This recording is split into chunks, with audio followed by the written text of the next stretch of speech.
Lega TV ish wararka kala soo Lega TV xognaba xaajaruna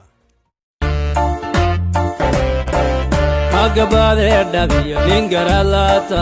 hadaf gisgaaray cadu kuma garo geesi kuma dhibe gulku hooyo wala ismagara mareegesi awtaago tan iyo wixii ka dambeeyay markii jamhuuriyadda madaxa banaan ee Soomaaliya ay cagaheeda ku istaagtay geeyiga Soomaaliya waxa ka soo ifbaxayay ubax aad u qurux badan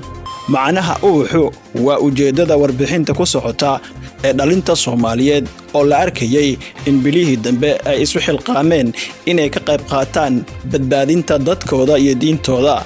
Abuukar Ibrahim Farow oo loo garan og yahay Abuukar Carab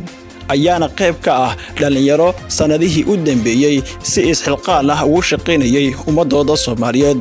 Abuukar Ibrahim Farow oo loo garan og yahay Abuukar Carab waa taliye ku-xigeenka ciidanka maamulka Lego waana hayay markaas u taagan in markaasi guulo waaweyn uu ka gaaro cadawga argagixisada iyo cid kasta oo markaas doonaysa in ay dalka Soomaaliya iyo dadkaba ay dhibaato u geystaan Abuukar Carab waa nin dhalinyaro ah isla markaana ay ka go'an tahay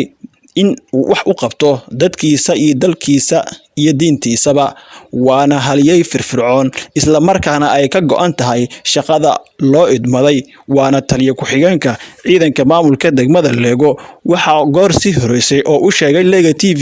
inay markaas wadaan abaabul ka dhanaha al-shabaab ka haatan maamula Lego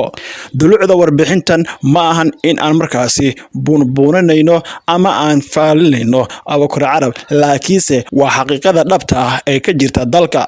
waana farakotiris dhalinyaro sidaan oo kala ah oo isxilqaan dadkooda iyo diintooda ku badbaadinaysa